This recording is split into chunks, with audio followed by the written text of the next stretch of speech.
we should be ready for next time. So hopefully we'll go back to normal.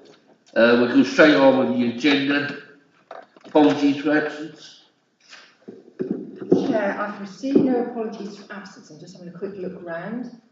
We have Councillor Viv Thomas has now left the committee, as has Councillor Price, due to the review of membership last night. So we've got 2 less members. We are joined by Councillor Oliver, who is representing the Independent Green Group, as the composition has changed. And that's it, really. So I just wanted to announce that a change of membership for the members of the public and also for the members present. Councillor Oliver, you want to say something? Yeah, thank you, Chair. Just point of clarity, just independent group, no colours involved. That covers the... I said group, sorry. Independent green group. Oh, did I say? Oh, sorry, beg your pardon. Independent, is it Independent Norwich is your proper name? Sorry. Apologies. That'll probably come up again. Declarations of interest, anyone? No, thank you very much. Minutes of last meeting, do we agree they're quite record for people who are here? Excellent, thank you very much. And we move on to the planning. And the first... Councillor Atboy wasn't at the last meeting, but it said she left. Sorry, that's an error. That's obviously a typo from the last meeting. Sorry. Thank you.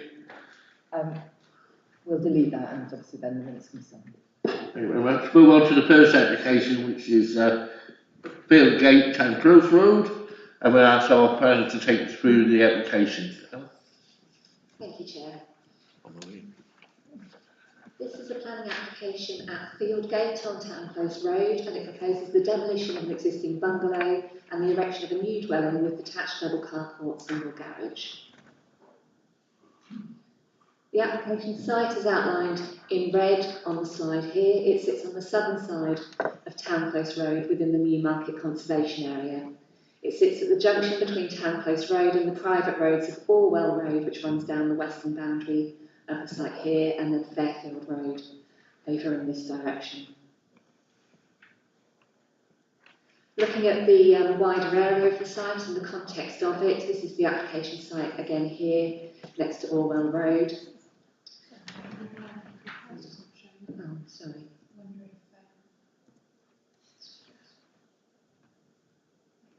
Yep.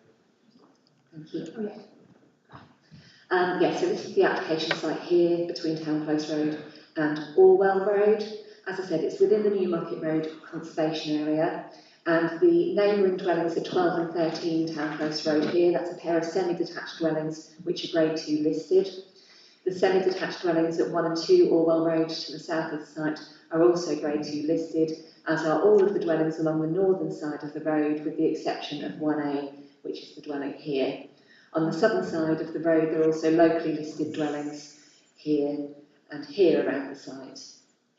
Of those listed buildings, there's much similarity between them. They share the characteristics of being 2 to 3 stories in height, having buff brick facing walls, slate roofs which are parallel with the road, and sash windows across them. You can see from the slide here, they sit within generous garden plots, and you can see the extent of tree cover in the area, shown in green across the aerial here. And there's also a regular series of gaps between the different buildings, which creates a sense of rhythm as you move along the road. I mentioned 1A Town Close Road, which is the dwelling here. That and the application site share some history in that they were both formed from the subdivision of the larger personage of historic buildings in the mid-20th century. Bungalows were both built on each plot, although they differed in style. And within the last 10 years, the dwelling at 1A has been converted from a pitched roof bungalow and remodelled into a flat roof dwelling, still single storey. It has timber metal cladding and render to the walls and has a contemporary style. This is the existing plan of the application site. So the bungalow spans across the site in this area shown in grey. It has a UPVC conservatory to the rear and an integral double garage at the front here. That's access from the vehicular access of Town Close Road to a hard surface driveway across the front of the dwelling. You'll see in green here there are existing hedges along the Town Close Road boundary and also Orwell Road boundary with a number of trees within and surrounding the site. There's a cherry tree at the corner of the site here, a sycamore tree adjacent to the existing bungalow and a hawthorn tree further back. They were served with a TPO towards the end of last year. That's a provisional TPO due to be confirmed within the coming months. You can see the extent of the garden space at the rear of the plot here, and 3 large trees which are within the curtilage of the neighbouring dwelling to the south, but sit on the boundary between the 2 sites. And you can also see the footprint of numbers 13 and 12 Town Close Road to the side.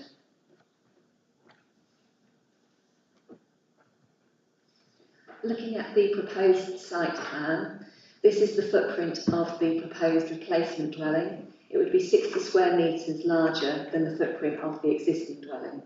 It would be formed of a single-storey height along this eastern side of the site, rising with a monopitch roof connecting across this 2-storey across this L-shaped part of the plan towards the western side of the site. There's also proposed to be a 2-bay carport with single garage detached to the front of the dwelling here. Vehicle access would remain off Town Close Road in the same position, with the driveway accessing that garage and carport to the front. The hedge boundaries along Town Close Road and Orwell Road would be retained, as would the trees, including those 3 TPO trees within the application site. New planting is also proposed within the site. There'd be 2 trees either side of the entrance to the front, indicated on the plan here, and then also additional planting indicated with these circles towards the back of the site, and new hedge planting along the side here. Biodiversity enhancements are also proposed in the form of 3 bird boxes, 2 integrated bat boxes, an insect block, and new hedgehog gaps in fencing.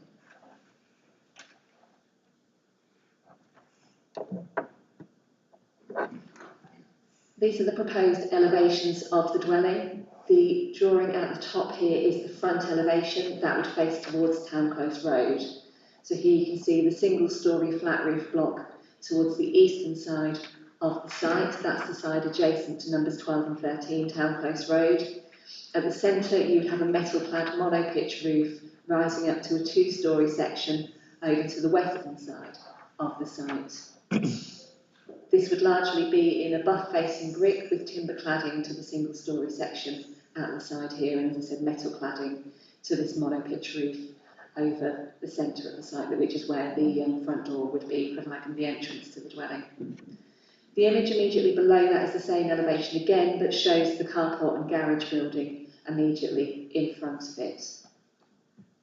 Below that we have the elevation which would run along facing towards Orwell Road. So here you can see the rear of the flat roof timber-clad carport and garage building, and then the dwelling. You can see how this first floor block would slightly overhang the ground floor to this side, and again there'd be buff brick to the front of that, with timber cladding then extending along the remainder of the ground floor elevation there, and the dwelling extending further to the back here. Over to this side we have an extract of that elevation, so this part indicating the existing hedge which would be retained along Orwell Road, providing some screening to the lower part of the dwelling. Moving around to the rear elevation, again you've got the first floor overhanging the ground floor. There'd be a Juliet balcony to the master bedroom on the first floor there, with a large door opening across the ground floor, and then a section of green wall to this single-storey section on the rear elevation. And then at the bottom, this is the side elevation facing towards number 13 Town Close Road. So you've got this long single-storey section running along this elevation, which would all be in timber cladding. These are horizontal high-level window openings, you can see here. And then here you can see the side of that metal-clad monopitch roof linking up from the single-storey to 2-storey sections at the centre. And then this is shown in relation to the carport and garage building, so this would also be flat roof and also timber clad. The darker areas here show the 2 openings, which would be open fronted to form the 2 carport bays for car parking, and then an enclosed bay, which is intended to be for motorbikes and other storage for the property. Moving back to the top of this slide, you can see a section through the drawing. So this is a section through the dwelling, sorry. This is a section taken sort of through the Town Close Road elevation. You'll see there's a basement level below ground in this area of the site, then the ground floor and first floor above it. Looking at the proposed floor plans, the basement is this square area shown at the bottom of the screen here. That basement would be for plant and equipment for the heating, solar panels and also a swimming pool which is proposed within the dwelling. That would only be accessed by an external staircase at the side. There'd be no internal connection to the rest of the dwelling. Across the ground floor you have got that internal swimming pool to the rear of the ground floor with an ensuite bedroom to the front, the living, kitchen, dining space and other ancillary rooms across the rest of the ground floor, and then 3 further bedrooms on the first floor. And what you can see here, which is shown in different colours, the lighter blocks here, the lighter sort of rectangles are roof lights providing additional lighting into the dwelling, and then the sort of mid-grey boxes shown between them are solar panels. So there would be a series of solar panels and roof lights across the roof of the dwelling, and also solar panels to the roof of the carport garage building. Looking at that carport garage building in elevation, again here you can see the 2 open fronted bays and the enclosed garage bay, and then the 2 side elevations in the rear would be blank and have that continuous vertical timber cladding around them to match parts of the dwelling. Across the roof here, you can see those 2 rows of solar panels proposed, and on the section, you can see that the solar panels would be angled across the roof, but set behind a parapet wall around the roof, so they wouldn't protrude above that. And in plan form, you can see the 2 bays within the carport. A double electric charging point is proposed to serve those within the building, and then the enclosed section which provides the additional storage. New gates are proposed to the existing entrance point, and there's an indicative elevation of what they would look like here. It would be a sliding gate, and it's a sort of slatted horizontal design that's indicated on the drawings here. There's also proposed to be a close board fence set behind the existing hedged Town Close Road, and an elevation of that is shown at the top.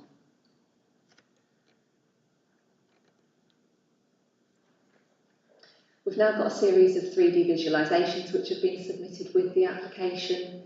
Please note when you're looking at these, the label at the top shows the direction from where the visualisation has been taken. So this is from the north, looking southwards into the site. This is the view where you'd have that replacement gate at the existing entrance. Then you'd have the dwelling set behind that, with the timber-clad single-storey section over to the eastern side, the metal-clad monopitch roof linking up to the brick-covered 2-storey section over to the western side of the site, and then you can just see the corner here of the carport building at the side access of the driveway.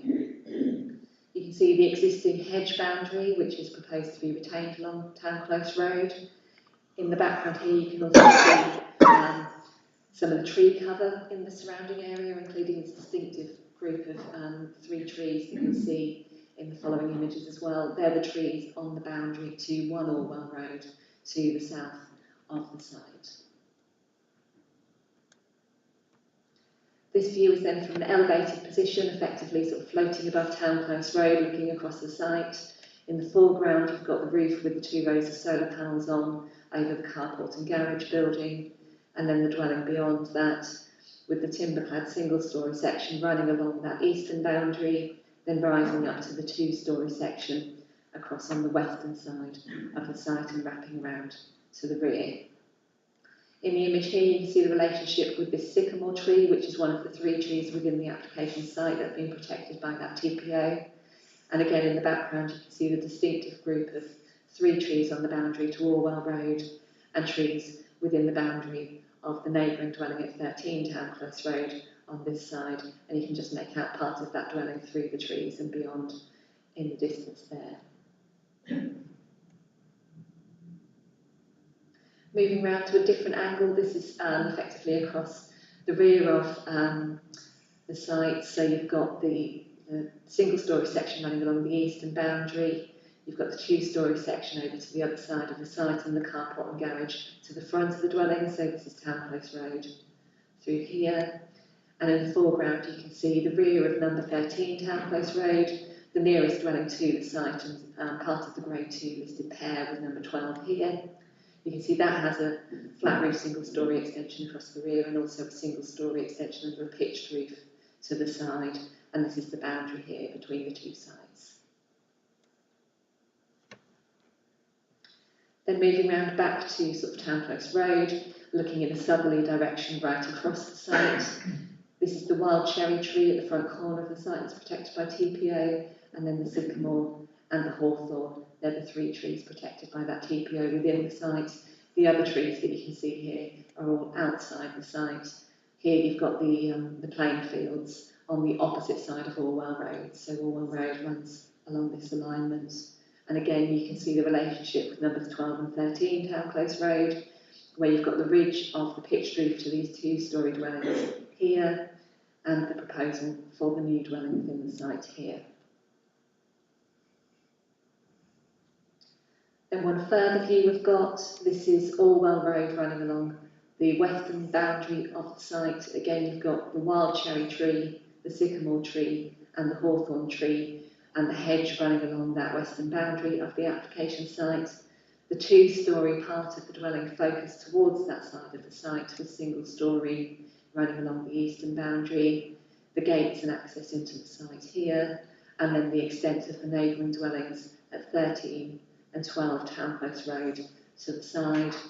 And in the distance, you can see some of the other neighbouring dwellings on the northern side of Town Close Road, which are also Grade 2 listed.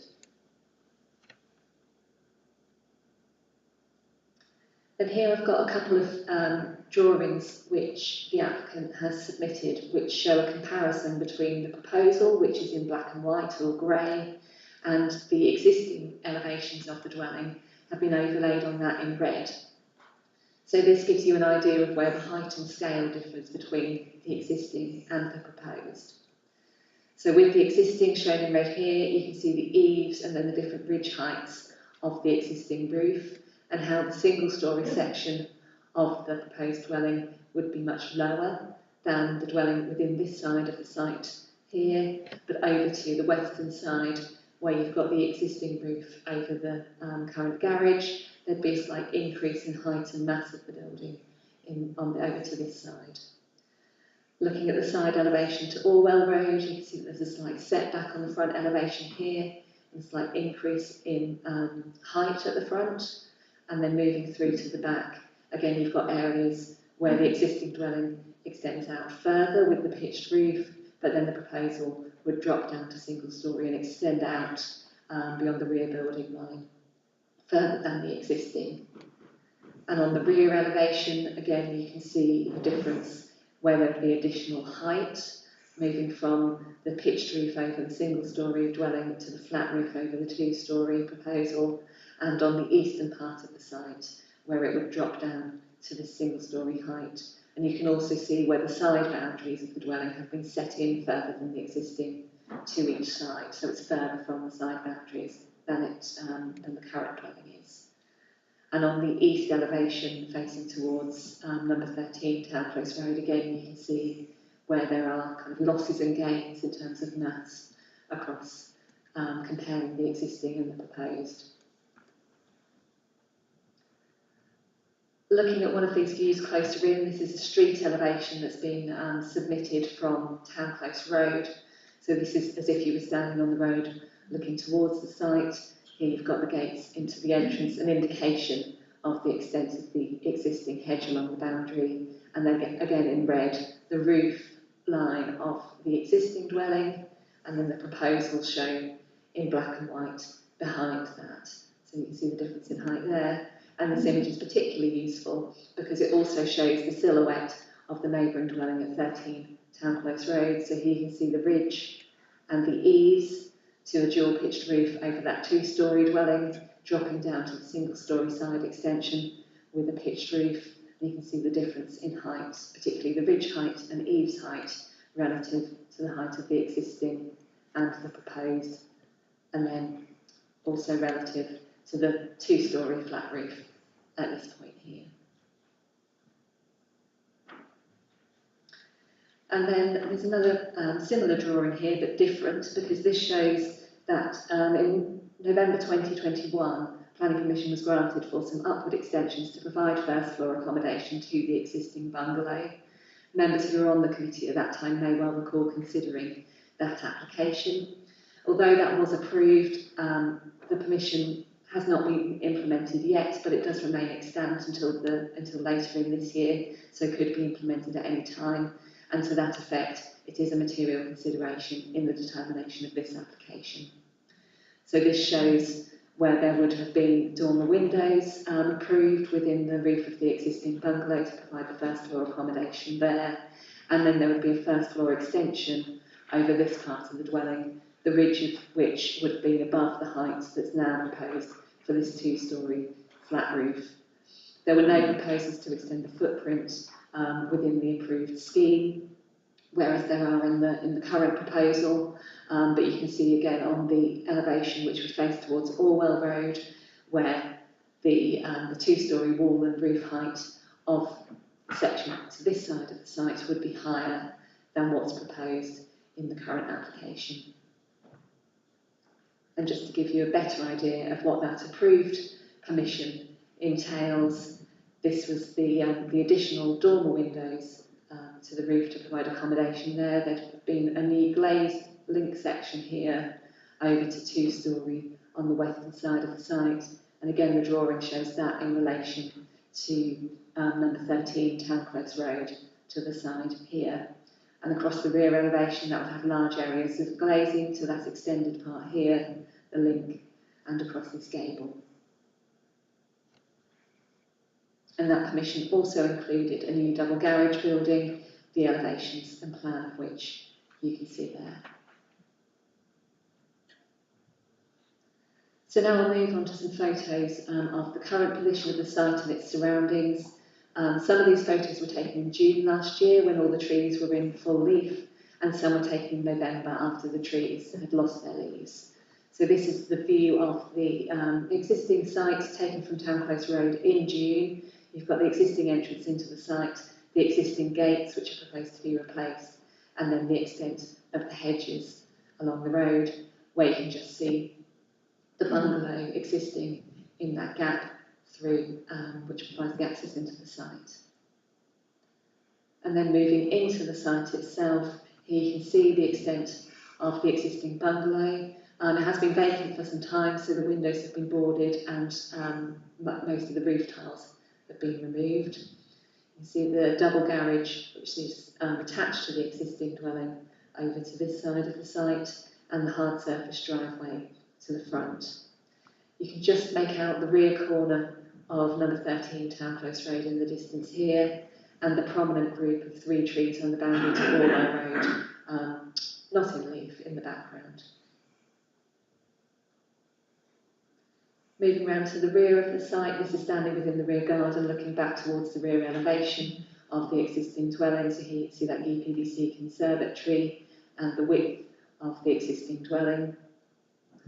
You can see the chimneys and the roof of number 13 Town Close Road over to this side, and you can see the backdrop of tree cover around the site in this direction. And then standing within the rear garden but looking south this time, this is looking towards 1 and 2 Orwell Road, the pair of Grade 2 listed buildings to the south of the site, and the 3 prominent trees along the boundary within the garden of 1 Orwell Road, but along just close to the boundary with the application site. Then going back to June this time, this is standing back on Town Close Road at the junction with Orwell Road that runs down the side of the site here. So this is the entrance into the site, the hedge boundaries surrounding the site, and the wild cherry tree, which is one of the 3 trees subject to the TPO. So that's when all the trees were in leaf around the site.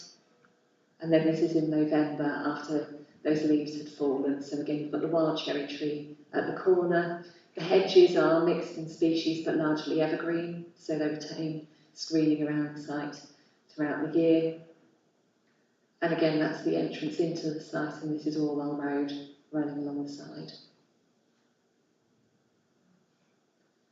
Then this is having walked down Orwell Road and looking back towards Town Close Road in the distance. This is the western boundary of the application site, so the hedge along here is proposed to be retained, as is the sycamore tree adjacent to the existing dwelling, and you can just make out the corner of the hawthorn tree, which is another of the trees protected by TPO, as well as the sycamore just to the side. And then back on Town Close Road again, this is standing a bit further back, giving you a longer view of the site.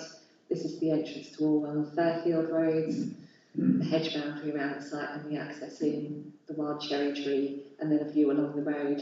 You can see how trees and hedges either side of the road overhang, create a sense of a lot of greenery and also a sense of enclosure along the road. Then moving past the site along Town Close Road, looking back in the direction where the previous photo was taken from. This is the entrance into Orwell and Fairfield Roads at this point, the entrance into the application site and the hedge along the front boundary of the application site. And then here you've got the entrance into 13 Town Close Road, the neighbouring dwelling here. And this is the view standing on the road of the pair at 12 and 13 Town Close Road. So you see these are very typical of the listed buildings along either side of the road, where you've got buff bricks that have weathered to a grey colour under a slate roof that runs parallel to the road. The building's 2-storey, you've got sash windows running prominently across the principal elevation with a central symmetrical entrance. You've got a hedge boundary to the road, the dwelling set back from the road with a garden to the front, and you can see the tree cover around those dwellings. That was in November, and then moving back, this is back to June, looking along the road with a longer view. This is 12 and 13 Town Close Road again, the application site just in the distance at this point here. And just to give you another sense of the similarity of the dwellings along the road, this is standing looking towards the dwellings on the opposite side of the road from the application site, on the northern side of the road. Here again you've got the buff brick, the slate roofs, the sash windows, the central entrance doors, the hedge boundaries to the road, the setback from the road, and tree cover around the site. Now there are no updates to report today, so moving on to an assessment of this application. The principle of replacing the existing dwelling is acceptable, and this offers an opportunity for the site to make a more positive contribution to the conservation area than the existing bungalow does. This is a very sensitive area in heritage terms, as you've seen, and there's a distinctive pattern and character of development that any new development must preserve and respect. Objections have raised concern about the proposed dwelling being out of scale and too dominant. They consider it would be harmful to the setting of listed buildings and not preserve or enhance the conservation area. This is a bold and contemporary design, that's recognised, and it's also recognised that it departs from some of the prevailing characteristics of the area. It's considered that it has been designed to positively respond to the sensitivities of the surroundings, including by concentrating the largest mass furthest from the adjacent listed building, maintaining the rhythm and pattern of development along the road, and incorporating locally distinct materials and references within the design. It is considered that there would be some harm to the setting of listed buildings and the wider conservation area, but that this harm is low in its magnitude, and it would be balanced with the benefits of replacing the existing dwelling. High quality materials and a landscaping scheme that retains the existing hedge boundaries, trees, and provides new planting to complement the dwelling and its setting can all be secured by condition. Overall, the scale, form and design of the dwelling are considered to be sufficiently respectful to the setting, and the proposal would represent a contemporary new form of development without unacceptably harming the historic significance or character of the area. None of the trees are proposed to be removed, and the application satisfactorily demonstrates that the development can be undertaken to protect those trees and maintain the significant positive contribution that they make to the character of the area. Objections have questioned the feasibility of carrying out the construction without harming the trees. However, the measures proposed in the application are considered to be appropriate and can be secured by condition. It is not considered that there would be unacceptable impacts on neighbouring amenity, and the proposal incorporates biodiversity mitigation and enhancements that can be secured on the permission. Therefore, subject to the conditions recommended in the report, the proposal is considered acceptable in all other respects, and the application is recommended for approval. Thank you, Maria. We have got 5 speakers, and you're allowed 3 minutes each when you start. And the first speaker is Sinead Schofield. Sinead.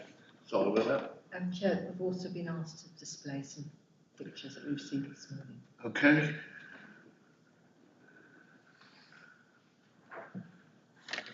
And where are these from? We're going to get them up on the screen.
And who are these from? No idea. They just appeared on the computer this morning, did you? Sorry, Chair. I received an email this morning from Mr. James Farbrace, who's going to be speaking, and I'm sure Mr. Farbrace will be able to explain the photographs before he speaks. Ah, right. Okay, so, Sinead, if you would start us all 3 minutes, please. Thank you. Sure. Good morning. Thank you, Chair. Good morning, councillors. Principally, we are concerned about the sheer scale and overbearing design of the new buildings, their detrimental impact to the views from the street, and how unsympathetic they are to their setting in the local conservation and heritage area. In 2022, the Design and Conservation Officer stated any new proposal should not cause unacceptable harm to the conservation area or to the setting of the neighbouring listed buildings. We fail to see how this is possible given the significantly increased scale and design of this proposal over the existing one. Our comments follow those of the area planning manager on the refusal of a previous Fieldgate application, which was for a far smaller house and garage. He stated, by virtue of its scale, massing and poor design, it fails to preserve or enhance the character of the conservation area and the settings of the listed buildings. The key facts are, using the current developer's own data, that in comparison to the already approved designs from 2021, there is a 22% increase in footprint for the house and a vast 63% increase in the size of the garage building. This is a total increase of 26% overall to 380 square metres, thus an extremely large development in proportion to the size of the plot. It will also mean a big increase in the hard standing required to accommodate the buildings, which will in turn have a harmful effect on local ecology. The Agriculture Report of 2020 highlighted concerns about a much smaller double garage causing problems to the root areas of the now TPO trees. These larger structures will therefore add unnecessary additional risk to them. The new garage building has walls, a deep roof, meaning it is in fact just a triple bay garage, just less 2 doors, and not the double carport and single garage as described by the developer. As a comparison, it also has the same footprint as the average UK 3-bed house. It would also sit far in front of the building line and, given the size of it, would be clearly seen from the road, especially in winter. To note, No other properties have visible buildings in such close proximity to the road itself. We support a suitable replacement to the bungalow on Fieldgate, but one that doesn't so obviously compromise its surroundings, ecology and heritage setting. Sorry for the noise. Thank you very much. Our next speaker is Alan. Good morning, everybody. Screening is very important both on the street side, which is the northern aspect, and on the rear garden side, which is the southern aspect. Considering the industrial design proposed, which is out of keeping in the setting of this conservation and heritage area, there is confusion and a lack of clarity with the screening and landscaping of this application. On the street side, the house is not properly screened from the road and from numbers 4, 5, 6 and 7, the houses opposite. In the Design and Conservation Officer's report, there is no mention of these houses. It concentrates only on number 13 to the east, nor is there any reference to number 1 Orwell Road, which is overlooked at the south. In your planning notes, point 50, visual effects, it states that, as the building will be largely screened from the street by the existing proposed planting, the effect on the streetscape will be acceptable. We do not agree with this, as a visit to the site would confirm this, or even by referring to the plans. As on the revised layout plan proposed on December the 12th last year, and the current planting scheme, there isn't enough screening on the street side apart from the existing hedge and the 2 newly requested evergreen oaks called quercus. The front hedge needs to be maintained as it is, 3 metres high and 2 metres thick. This could also be improved by interspersing planting of holly. On the southern boundary, new screening trees planted should be reasonably well away from the existing 100-year-old trees to stand any chance of survival and to protect the roots of the older trees. Regarding the front hedging gate, the only other house on the road with a large gate is number 10. This is of a similar height to that proposed at Feldgate at about 2 metres. It's also electric, but it's made of solid wood and more discreet. It opens inward in 2 sections and does not, therefore not need a brick wall for the industrial metal gate proposed to slide along, or the fence behind. This would make it easier to plant the quercus on either side, an essential part of the screening plan, as with further larger trees planted a little further back from the hedge. The 2021 landscaping plans and conditions provided screening to the Grade 2 listed buildings on the north side of Towncoast Road, including first floor views. This protection is not clear or absent in this application. We need assurances that this type of screening will be conditioned and maintained.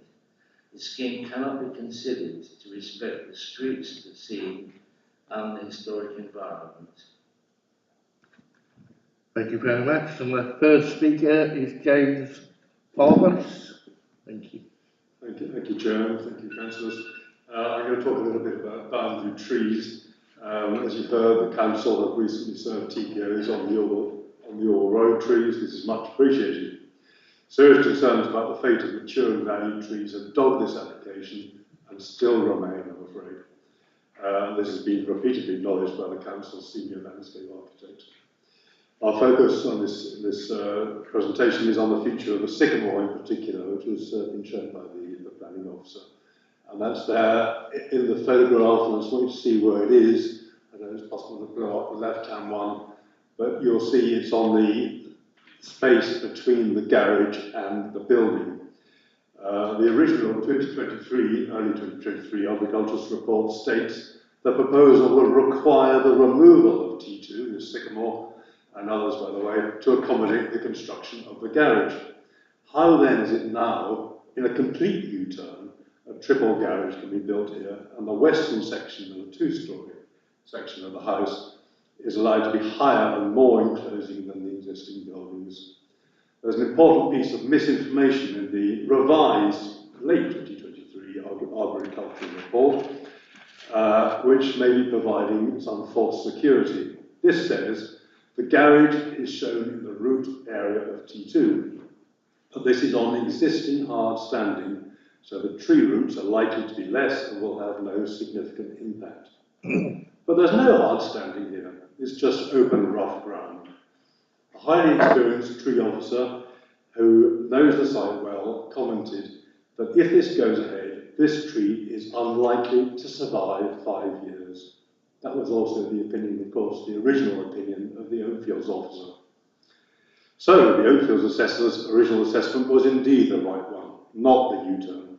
If the council want to keep the tree, and we all do in the community, and this is clearly implied by the council's placing of TPOs, this vast garage is completely inappropriate in this location, and the building should be no higher or enclosing than now.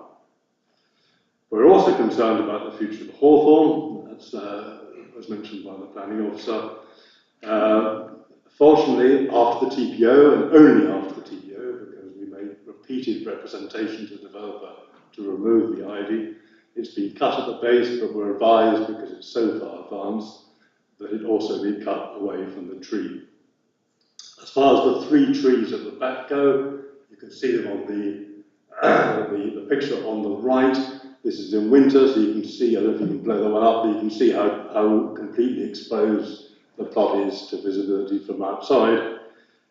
We are concerned about what's going to happen there. The planting scheme that was approved by this committee, conditioned by this committee in November 2021, is, in our view, an appropriate condition to put because it properly screens, but we're concerned about planting underneath these trees, and we're concerned about the care that's needed to put planting within the roots of these 3 trees. You need to wind up very quickly there. You had your 3 minutes. I've had my 3 minutes? Yeah, but you can wind up. Can I have one last sentence? Yep. Last sentence then. Sadly, all these problems stem from trying to squeeze in such a massive building, a massive garage and a massive heated pool, all into a plot of limited size in a conservation area defined by impressive mature trees now unnecessarily under threat. Thank you, Chair. Thank you for the Thank you. No problem. Our next speaker is Christine Phelps, and you have 3 minutes as well. Thank you. Hello. I have lived in Town Close Road, opposite Fieldgate, almost, for 40 years. I think of myself as custodian of my heritage property, as do my neighbours. Our street is very special. The conservation and the preservation orders have mean that we have this beautiful tree-lined street with nothing to spoil the enjoyment of all the walkers that wander about. My objection to the proposal is that it's unsympathetic in relation to the other houses in the street. I don't agree with the officer's assessment in the note 157 of the application of their report that the development is sufficiently sympathetic and responsive. I think we want more than sufficiently responsive. I think we want excellence. We want design, construction of the highest quality. I don't think we want a mishmash of different architectural styles. I think at best it's mediocre and totally inappropriate. And I agree with my neighbours who've talked about the trees. Anyway, that's my personal take on this planning application. Thank you very much. We have one more speaker, Councillor Stoopley. Ian, you have 3 minutes as well. Thank you. Thank you, Chair, and thank you for the comprehensive report. I've followed this application for years and have genuine objections. This agricultural inspired design is simply not compatible with the location, a unique historic city centre conservation area comprising wonderful Grade 2 listed properties in leafy scenery that creates a haven for people and wildlife and should be nurtured, not compromised. In this application, the footprint of massing is excessive and pushes far beyond acceptability. It's over a quarter larger than the 2021 approved application, while the garage alone is 2/3 larger than the extant scheme. The hard standing covers virtually half the plot, and the garage will replace a current green space that serves a vital role in supporting protected trees, planting and natural screening. There's no other property on this street with a garage this close to the road or so far forward of the historic building line. Dominance on the street and the effect on the local environment will create irrevocable damage. Only 6 of the 11 members of this committee voted in favour of that previous scheme. This one is bigger, uglier and now more destructive. You can't throw money at a green wall and expect members not to notice. These factors alone are enough to reject this application.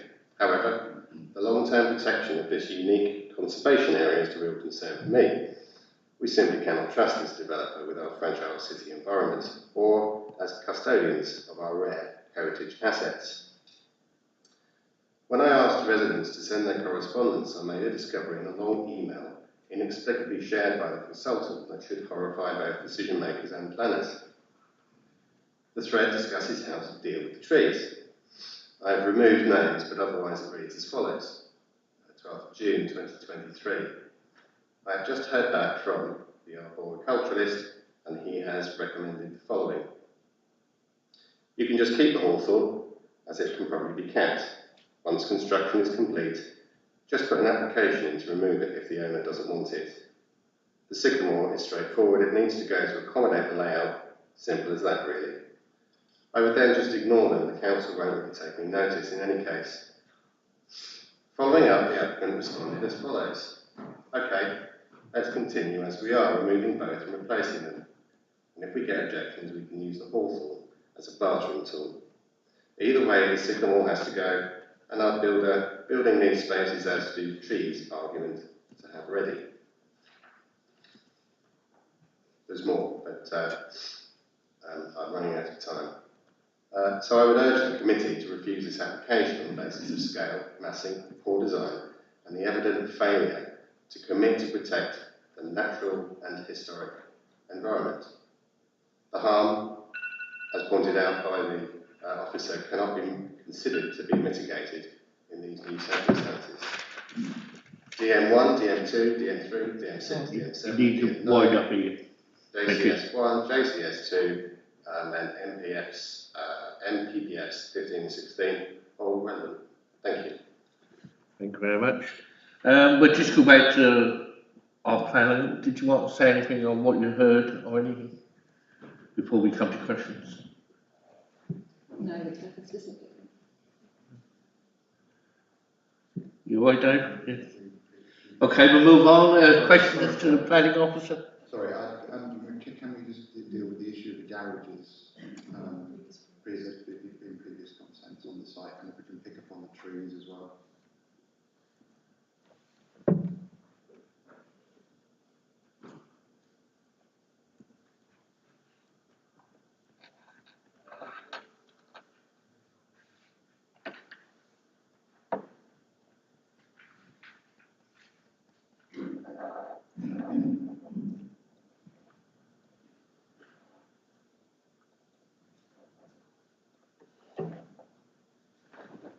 So in terms of the garages, the extant permission on the site includes this double garage. I haven't got the dimensions exactly here, but it's of a relatively standard size for a double garage, and there's previously been one, or forgive me, it may be 2 permissions prior to that for a detached double garage in a similar area of the site. The proposal now is for the detached building, which would have the 2 open fronted carport bays and the enclosed garage bay. That does have a footprint of approximately 60 square metres. That does provide sufficient space for car parking within each of the bays, and is a substantial building. It's a substantial building to a substantial dwelling within a substantial plot. And on that basis, it's not out of scale. It's also the only ancillary building proposed to the dwelling, so there are no additional sheds, storage buildings, or other sort of outbuildings to serve the dwelling.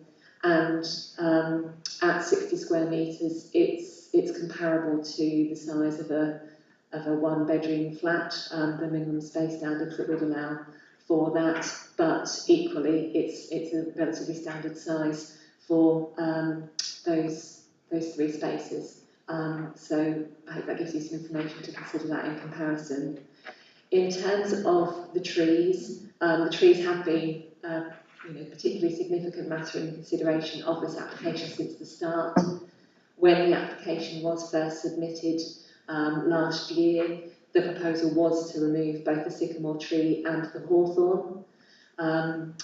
Our tree protection officer considers the sycamore tree to be of greater quality and significance than the applicant's consultant had assessed it to be. We consider it to be category B rather than category C, so that's a higher classification, and a classification of tree that our adopted policies encourage and require the retention of within developments. The local representations also raised a number of objections and comments concerned about the loss of those trees. In response to all of that, we did receive the revised proposal to retain the sycamore and hawthorn trees and a revised arboricultural assessment.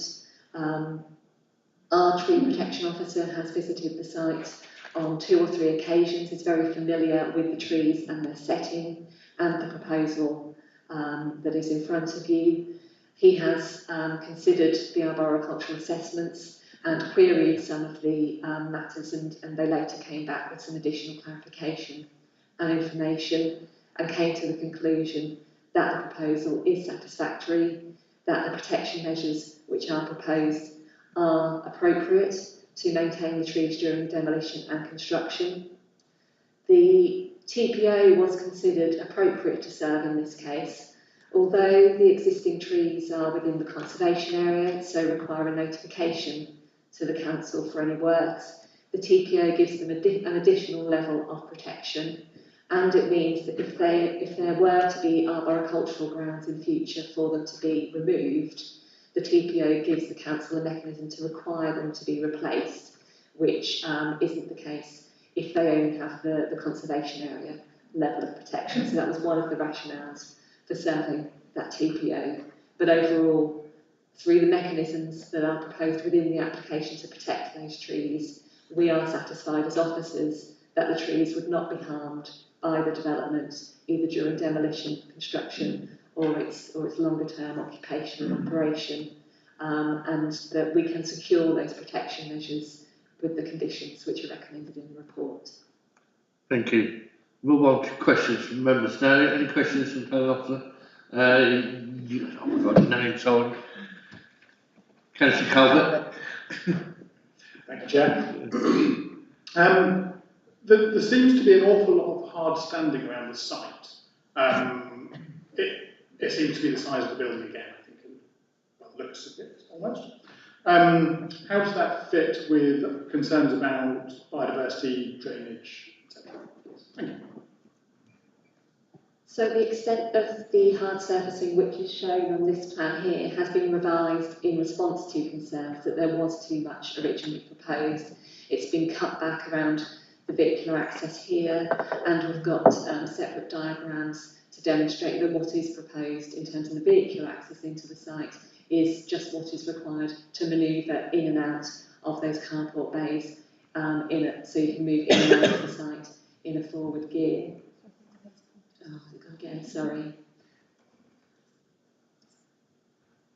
Apologies. So yeah, in this area here, it has been demonstrated that that's just what's required to move in and out of the site in a forward gear, so there's no reversing in or out onto the road, and to get in and out of those carport bays. And then these areas of lighter green around the building have been cut back, so you've just got a path there, whereas originally it was proposed to be solid hard landscaping up to the footprint of the building, and that's what's shown in the visualisation. So there's a slight difference between what's indicated on the site plan here and what's shown in the visualisation. So this is the reduced area, which is considered to be more appropriate. And what is shown here in terms of the area to the front is similar to what there is at present. And what's shown in terms of the hard landscaping around and the patio area to the rear is very similar to what is in the approved scheme. So in terms of the overall amount, it is considered to be not unacceptable, and the drainage can be secured by the surface water drainage condition that's recommended in the report. The applicant has confirmed that they would use a permeable material for that, but we can confirm the precise details of that by condition. And in terms of the impact on ecology, there would be additional areas of hard landscaping which are currently or have previously been grass, but there are the proposals for the additional planting which we can secure through the landscape condition to make sure that they're the right species to provide some additional habitat and suitable species for the conditions of the site. And we've also got the additional biodiversity enhancements which are proposed in the application in the form of bird boxes, bat boxes, an insect block, and the access for hedgehogs and small mammals through the fence boundaries, which there are currently. So there are some enhancements in those respects, which, looking at everything overall in balance, is considered to be acceptable. Thank you. I've got a few councillors who want to speak. Councillor Sayers first. Thank you, Chair. My question has effectively been answered in the officer explained how water permeable hard standing would be the sort of thing we were looking for. Thank you. I must apologise, it is just a question. So, Councillor Priestley. So, looking at this document which we've been sent, page 29, section 92, it says very clearly that considerable importance and weight must be given to the desirability of preserving the setting of listed buildings on the conservation area. Now, this is a beautiful street that I know well, and this is a very imaginative and modern building.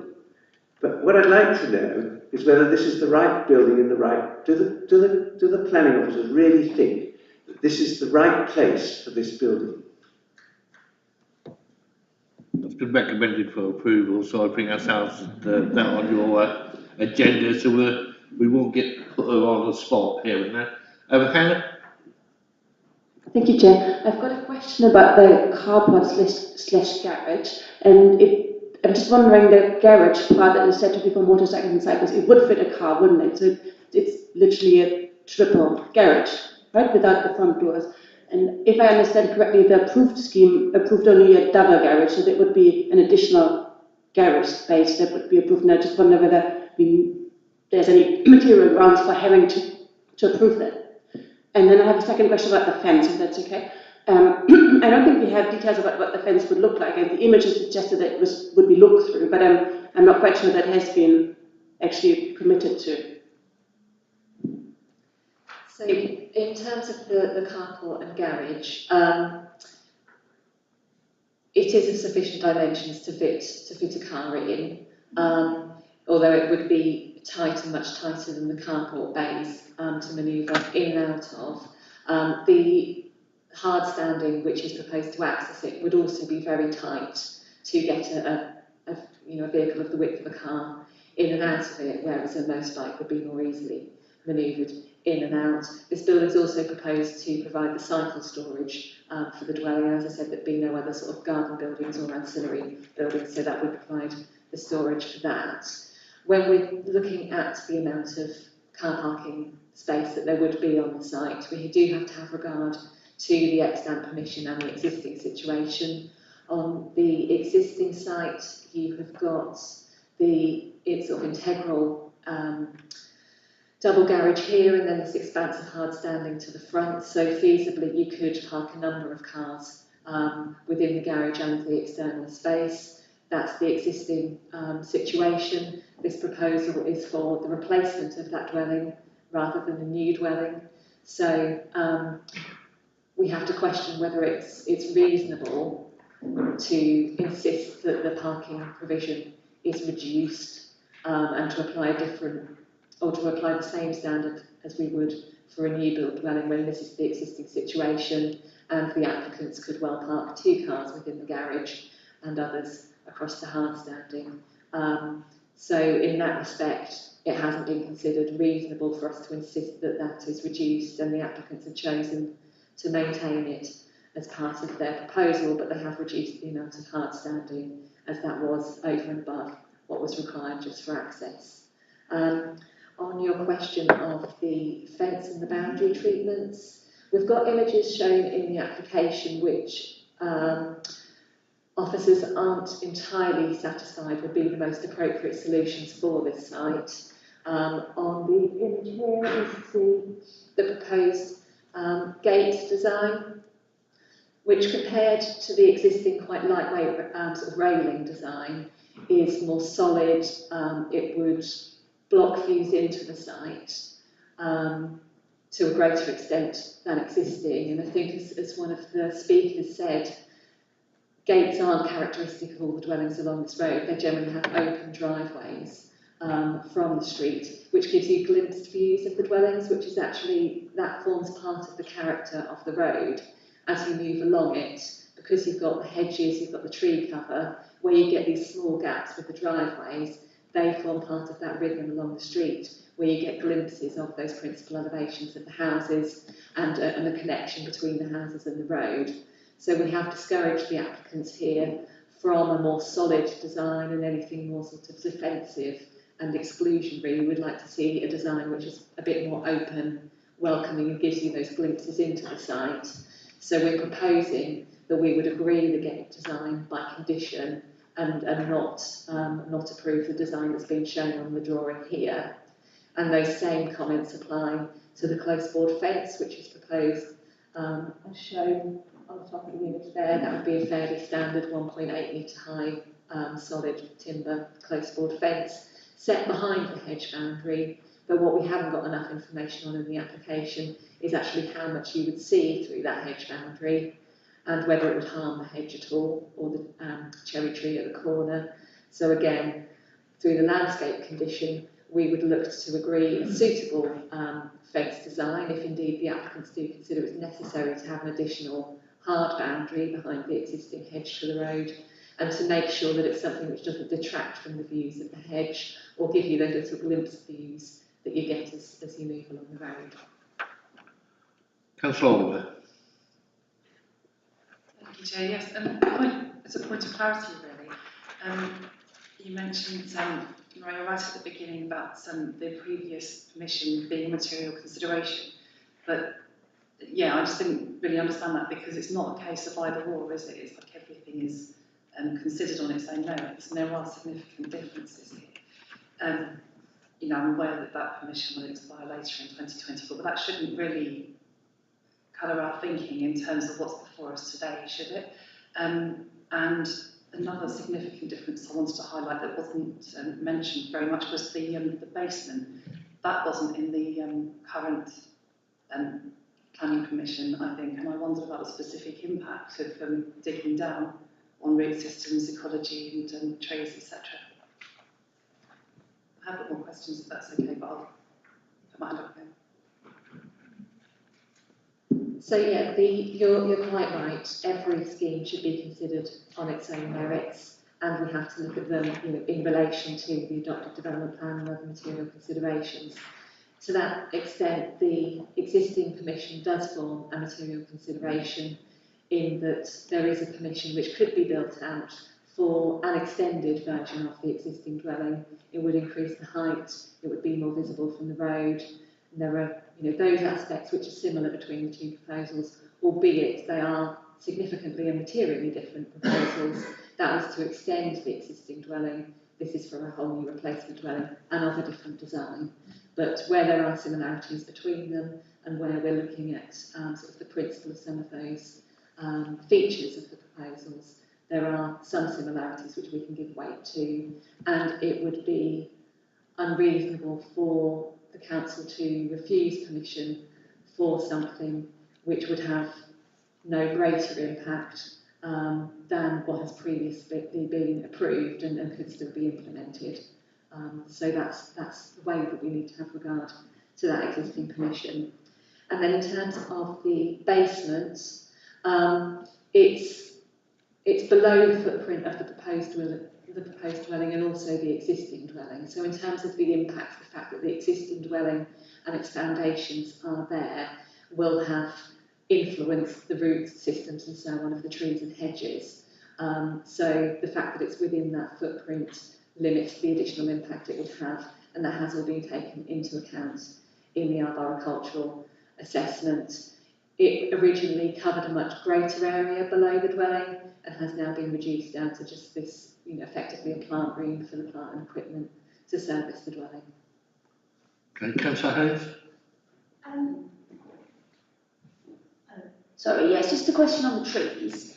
I am correct in thinking every tree that's been referred to as not as potentially being cut down is now protected, is intended to be kept in development. The other part of that question I have was in the tree officer's report, he makes recommendations about different types of trees being used for ensuring their resistance to climate change, for example, making sure that they thrive in the environment they're actually in. This may be, I'm hoping this has been taken into account, but has that all been taken into account? Will that all be actioned by the developer, those recommendations on the trees? Because I think if we've been given that information, it'd be silly to plant something that won't thrive. So is that all taken into account in the conditions present? It is, yeah, so the landscape condition that's recommended in the report would apply notwithstanding what has been shown on the submitted plan. The applicants did make one amendment to the tree species at the front of the site, so where there's proposed to be 2 new trees either side of the entrance, they've changed the species of those in response to the landscape officer's recommendations, but there wasn't time to review the whole detailed landscape scheme in time for the report and the consideration of the application, so we would look to do that by condition so the time can be taken to make sure that's right, but the applicant is aware of the landscape officer's comments on that. Councillor Levy? Thank you, Chair. Thank you, Maria, for a very detailed and clear explanation, and especially with regard to Councillor Oliver's question about the existing planning permission. Mine is similar to that. You've said in the report that the new application is 60 square metres larger than the current dwelling there. Can you just, I think you did say something about the size of the proposed dwelling over the existing planning permission? Yeah, bear with me while I just go back to the drawings.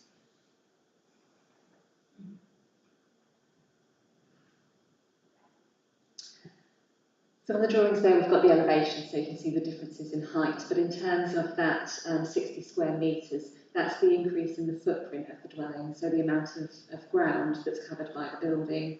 There's additional first floor floor space, so the total floor space is bigger again, but in terms of the actual built form on the ground, it's 60 square metres bigger than the existing, and the approval maintained the footprint of the existing dwelling and just removed that UPVC conservatory at the back, so it was marginally smaller in footprint, but minus that conservatory, it's the footprint of the existing and the approved scheme were the same, and then it's 60 square metres above that, and then in terms of the differences in sort of height, they're illustrated on the drawing here. Councillor Oliver first. Thank you, Chair. I just wanted to come back to the fencing because there seem to be some outstanding, some uncertainties around that. If they're building that so closely to the existing natural screening, then it kind of makes me wonder why you would need both of those if you're committed to looking after the hedge. So we are suggesting conditioning maintenance of the natural screening, but how is that implemented? Is there a time length on that, and how do we enforce it, and how do how do we set a standard for what we consider to be adequate maintenance? I mean, they could theoretically put a fence in and then say, well, you know, the hedge could be a couple of feet high, for instance. Yeah, and I was just wondering about, given the correspondence that we've heard about, it doesn't sound like the, you know, the natural environment is key on their, you know, on their list of priorities, and you know, it does concern them about the credibility that we're giving to somebody. What correspondence you talking about? And this question's not common, if possible. Yeah, Thank sorry, you. I was being a bit kind of long-winded about it, but what Councillor Stevie mentioned in the email trail that he'd had sight on, you know, it's a concern because we need to know that you know, as council and developers and residents all work together, we need a relationship of trust, and when at this stage... Yeah, you wouldn't receive none of these, have you?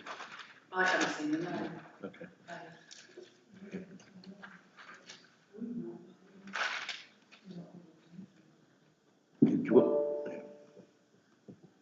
So just to take your second point first, I think it's important to bear in mind that what we're looking at is granting planning permission that would run with the land rather than be specific to the individual applicant, and also that when we are thinking about if we were to grant approval subject to these conditions, when it comes to discharging those conditions, officers, you know, give the same amount of attention and consider the same policy considerations as we do for the main application itself. So the objectives would be the same. So when it comes to agreeing details of any fence treatment behind the hedge and also the maintenance of the hedge, our objective would be that the hedge continues to make the same positive contribution to the area that it does at the moment and provides a barrier and screen around the site in a similar way. Because the site hasn't been occupied for some time now, it hasn't been the subject of regular maintenance, so it probably does need some attention and is perhaps a bit more overgrown than it might have been previously. So we would look to agree a maintenance scheme for both the new planting and the retention of those hedges that has appropriate regular maintenance to ensure that it can be retained healthy and in a good condition over the longer term, and so that it can provide that benefit in terms of screening and softening the development and contributing to the character of the wider area.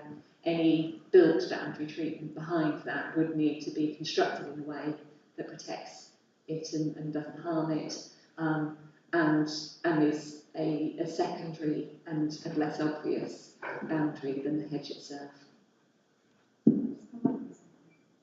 Yes.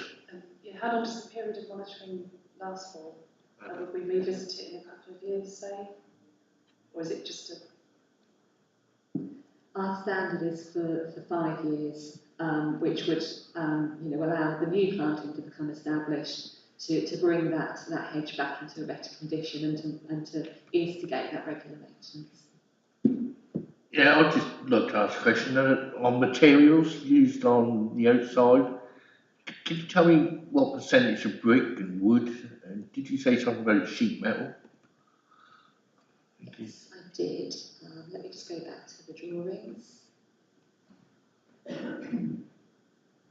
So the three main materials, in fact the visualisations here might be better, the three main materials proposed for the dwelling are vertical timber cladding, which would largely be to the single-storey section here, and rear sections here and the garage. There'd be a buff brick to the front elevations of the two-storey section to the front here, and then this is the metal cladding, which would be over the walls and roof of the central section linking the single and two-storey. They're the three main materials, and then you've also got the section of green roof on, green wall on the rear elevation. Okay, thank you. Councillor Culver. For the triple garage, it seems like all the other buildings on the street have quite a clear building line, which no one has built forward of. But the triple garage seems to be well forward of that. So first question is there a reason that's more acceptable than it is for the others? And to follow on to that, what would the owner's permitted development rights be for the triple garage? Could it, I'm unaware because ancillary buildings can become become habitable space by permitted development. Am I understanding that correctly? And is that the case here in this? In terms of the building being forward of that building line, again, that's something where we have to have regard to the history of the site, the fact that there is an extant permission for a double garage within this area of the site, and there's been 1 or 2 previous permissions prior to that for garages in that area to the site, to the front of the existing dwelling, to the front of the prevailing building line along the side of the site. Albeit I would say the building line isn't as strong on this side of the road as it is on the opposite side of the road. You've got a bit more of a mixed development on this side, but there is effectively a precedent for a garage building in that corner of the site forward of the dwelling, and in that respect we don't consider this proposal to be unreasonable or the building itself to have any unacceptable impacts by which we would resist it. Your second point about permitted development, I will just refer to Lara and David. There are permitted development rights for ancillary buildings, but not for I'm sorry, I didn't actually hear the question. I was focusing on Google Maps and garages. Yes, please. Generally, there are permitted development rights for ancillary buildings to become habitable space. Is that the case here? Short answer is yes, because provided that the accommodation it remains ancillary to the main dwelling, it could, under permitted development, be converted into bed space. Although I do believe we're suggesting a condition that the parking should be set out retained, which would actually, I'm thinking about it, would actually remove the ability to do that. So there's a kind of standard condition which says, I'm going to have to ask Maria to point you to the condition number. It is condition 10, so the parking access, turning space, cycle storage, bin storage and electric vehicle charging to be completed prior to first occupation. That condition would also say those facilities should then be retained for the lifetime of the development. So there you go, and compliance with that condition would require that it's retained actually as a garage. In the absence of that condition, it could be used for accommodation. Okay. Thank you. Do you mind if I just have a quick follow-up? Quickly. Very quick. So normally, if this was a new build, we would require no more than 1.3 spaces, parking spaces per house. But on this occasion, we're mandating a minimum parking by requiring a condition that retains parking space. Am I understanding that correctly? Yes, I wouldn't say that we were sort of mandating it, but that the garage and carport which is to be approved should be retained, available for parking. Future occupiers may not have more than 1 or 2 vehicles or may not choose to park them within it, but so it wouldn't be mandating that they have to have that many vehicles, but that it remains available for parking. Okay, it seems like now we're getting to the point where people are listening to questions and answers, and then I'll ask a question again. So I've got Councillor Sands, Councillor Oliver and Councillor Young, and then we will move on to discussion. Yes, Councillor Sands. Sue. Chair, can I have a point of clarification, and perhaps Jackie can help me with this as well? So this is directed to you. In response to Councillor Oliver's comments, are the contents of private emails a material consideration for this committee in coming to a decision about this application? As you know, a lot of members will be lobbied on various things, but my point is,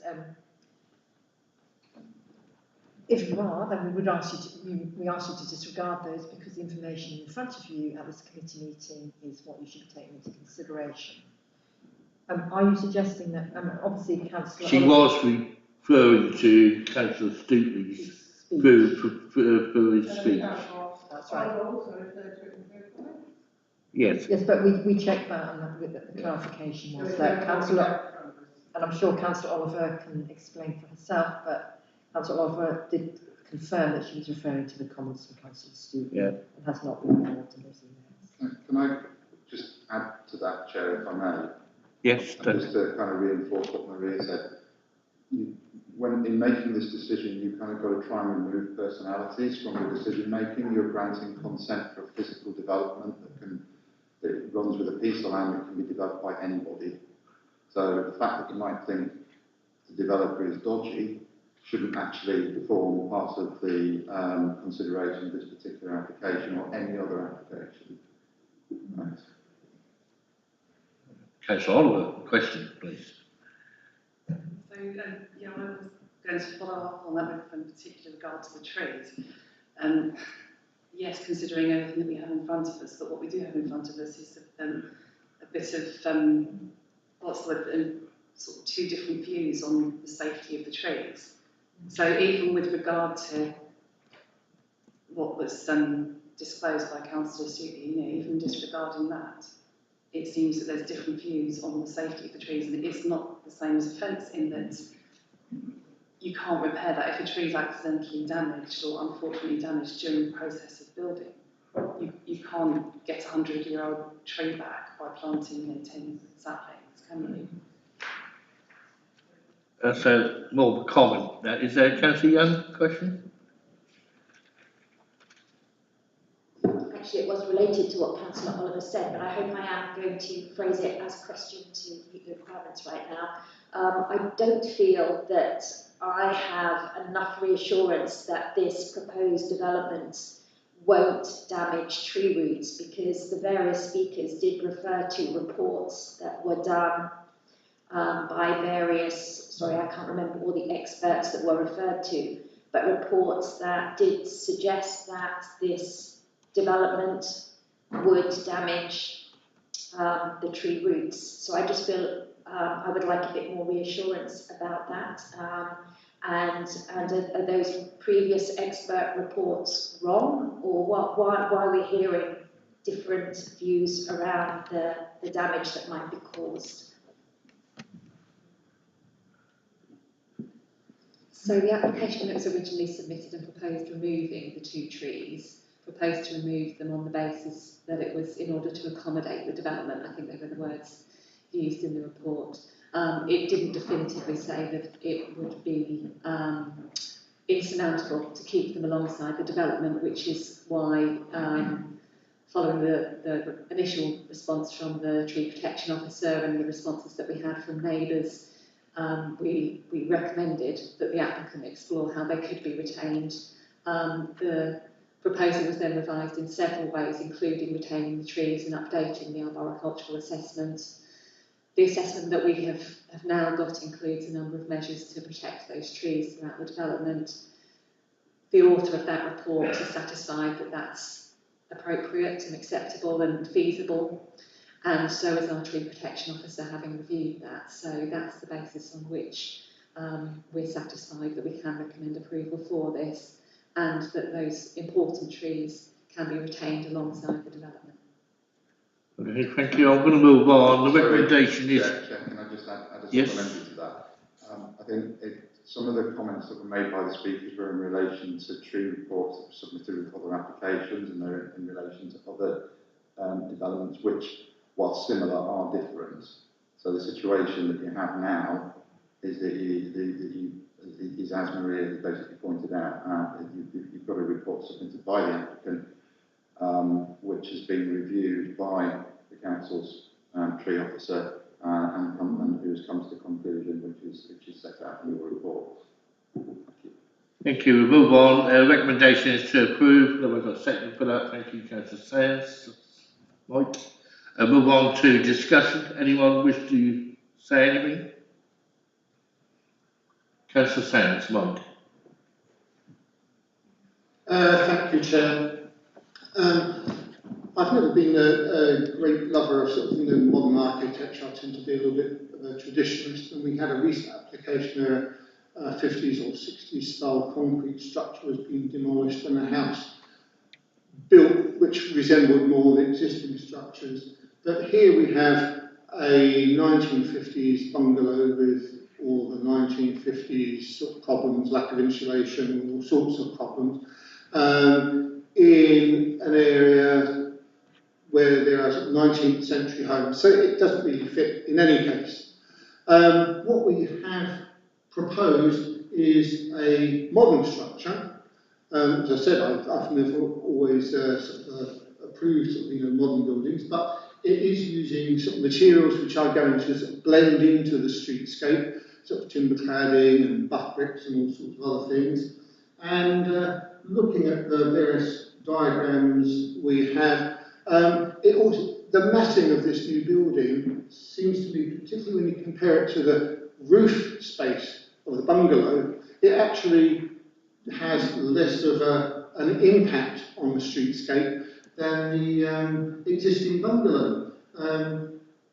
Added to the fact that it's going to be a modern construction with all sorts of modern thermal properties. I've counted on the diagram here 30 solar panels that I can see, green wall, bird and bat boxes. The hard standing is going to be water permeable, so which means drainage is going to be through the hard standing into the soil substrate, which will help to feed and nourish the trees. So, yeah, I quite like the development. I'm surprised to sort of say that because I don't like modern architecture very much at all. I certainly don't like those programs on television where you're building doctor surgeries as houses. But I think this is quite nice. I think over time it's going to, in a relatively short time, it will blend in with the landscape and streetscape in a largely park-like area. So I will certainly be approving this. Thank you. Thank you. Anyone else wish to comment? Councillor Lovett. Yes, I broadly agree with Mike on that, and I do think this gives us an opportunity to put a contemporary building there, and one that is fit for the future, really, and the green credentials it comes with. And I'm sure that the applicants will want to provide as much screening as possible and will look after the boundary and the trees because it's in their interest to do so, to keep their own privacy. But I don't think you can keep things as they are and always look back and build in the same style. I think you do have to accept that there will be modern buildings, and that's the way we improve our living standards. And so I will be approving this. Okay, I've got Councillor Calvert first, and then Councillor Sue-Sayers, and then Councillor Oliver. Thank you. Thank you, Chair. I rather like the design of the building. I think it's nice. I think it fits within the area. Were it not for the fact that it is surrounded by a sea of hard standing with a triple garage set so far forward of the building, were it not for those features, I think this would be an excellent development. But as it is, I don't think it is. Councillor Sayers? Yes, I was just wondering about, there's quite a few private pools around the area that people can hire for the hour and do their own bit of private swimming. So I was wondering if we put in place something about this swimming pool being used for incidental use of the dwelling only. Is there some kind of... I think it's already written in there. I've read So that. that can... No, we don't, so I'm wasting my time here. Right, fair enough. Councillor Oliver?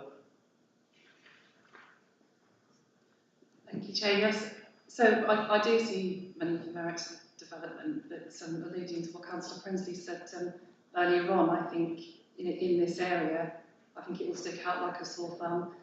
When I first moved to Norwich and I used to go down that road, I didn't even, someone got their microphone,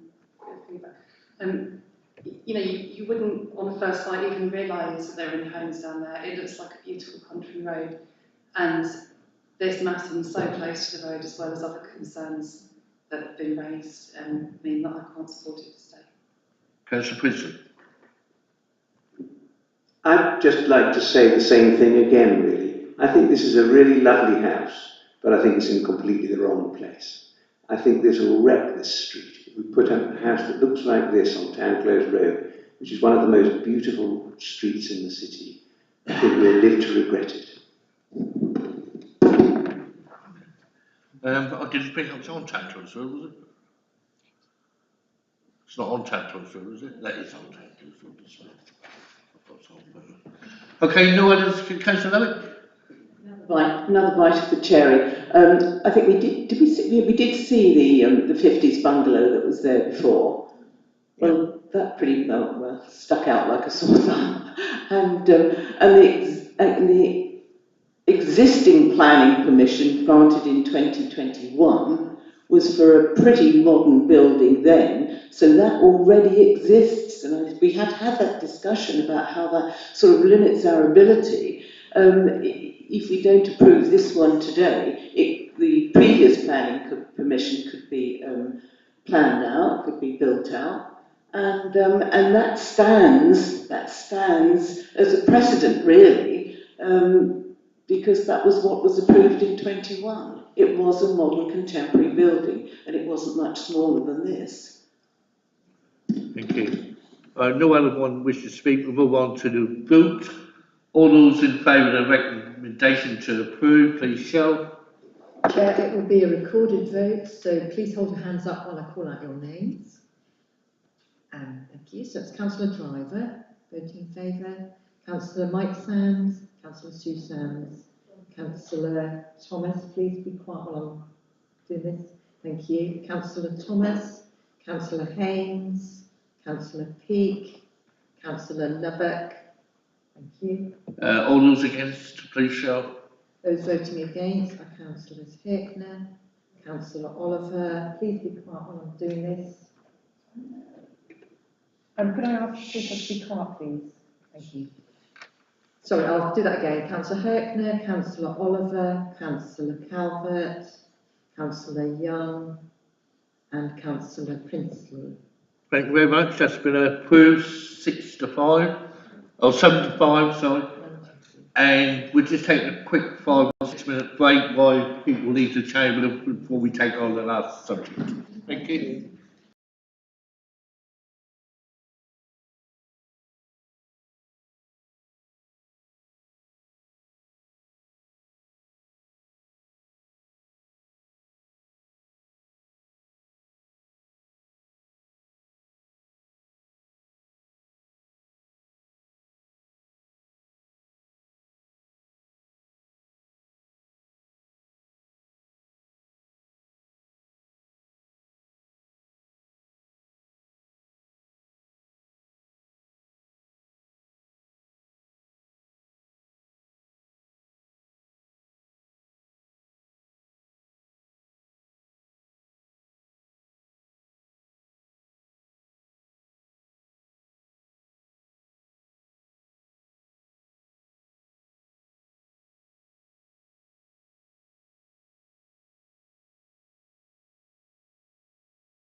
Thank you, we're live again. Can I ask, we move on to the next application, which is 72 Botanica Road, and I ask the planning officer to take us through this. Thank you, Matthew. Right, thank you, Chair. So, yes, this is for 72 Britannia Road, application for a single-storey rear extension and other alterations. So about the site, so it's a small residential street between where Ketts Hill joins Plumstead Road, about 1.5 kilometres north-east of the city centre. In regard to the area, there's a small number of small businesses, there's a Lionwood Junior School just along here on Wolf Road, but primarily this is a residential area. The structure of the property is then primarily terrace houses, small front yards and private rear gardens. So these are the existing elevations, front and side, so it's a typical design of Norwich Terrace with front living room, central dining room, rear kitchen and bathroom, 2 bedrooms, first floor and rear bathroom. So again, yeah, standard plan for the property of this type. The proposals will give alterations to the roof for 3 new pitch roof lights, 1 on the front elevation, 2 on the rear. These are generally acceptable under permitted development, so don't form the main argument of this application. However, the rear extension here on the screen there you'll see. So that's going to see the demolition of the current rear bathroom and an extension to the rear and also to the side with a rear access door shown there as well. So there's a current walkway of 1.5 metres between the property shown in this gap here, so that will extend by around 90 centimetres closer to the boundary and 1.5 metres further out as shown on this image here.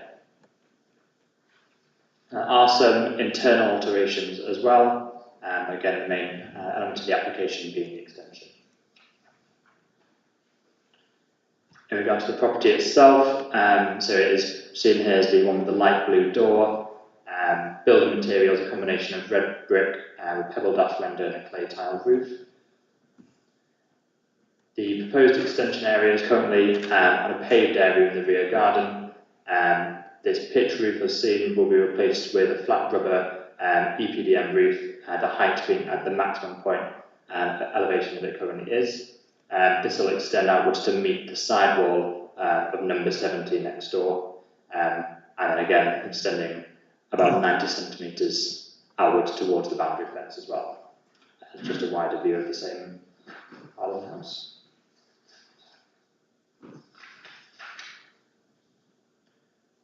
So yeah, so that rear window there at the end of that walkway, so that will be turned into an access door as well.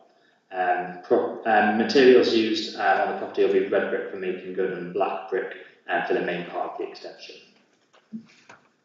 So this aerial view shows the rough boundary for reference. There are a few large trees that do overlap properties, Britannia Road and Quebec Road to the rear.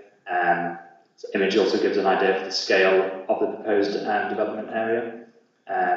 72 is comparatively a quite small rear room compared to some of the other properties on the street. And this just gives kind of a wider comparison compared to the properties on Quebec Road on this side and Britannia Road, showing just how this proposal would compare in the existing neighbourhood. And we are recommending this for approval. Thank you. Okay, thank you. Any questions on this?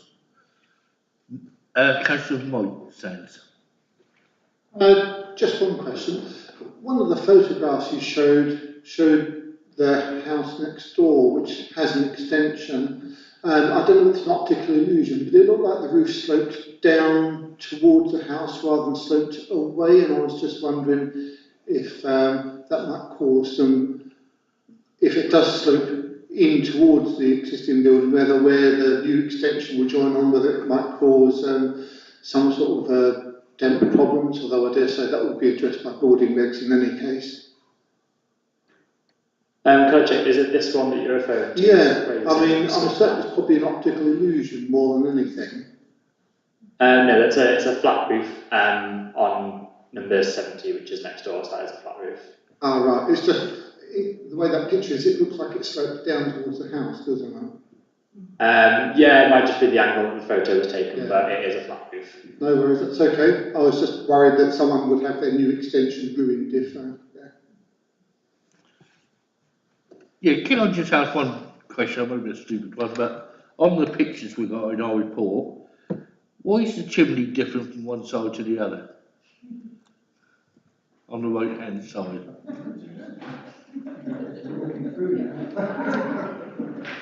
I was just wondering if they're going to change the chimney or something, bring it down a level or something. On our plans. That's it. That's just an optical illusion, isn't it? Okay, so I think what we're looking at is the roof, the chimney on the roof there, stepping down on one side. So it looks like the application site is on slightly lower land than the property to its south. Right. And therefore the roof level is at a slightly lower level, but the top of the chimney reaches the same level. But that's an accurate drawing as well. That's all right, thank you. Okay. That just looked weird to me, that was all. Okay, and was there any discussions? No, before we do discussion, the applicant's recommended for approval. I'll move that. We've got seconder. Thank you, Councillor Sands. Mike. Councillor Susans. I just wanted to say we used to live in a very similar house on Rosebery Road years ago, and this kind of extension would have been wonderful. So I'm all for approving it, and would have made a lot of difference to us, wouldn't it? Okay, any other discussion? No, we move to the vote, and all those in favour of the application, please show. That is unanimous. Thank you very much. And that brings us into the planning committee, and I hope to see you in 4 weeks' time. Thank you.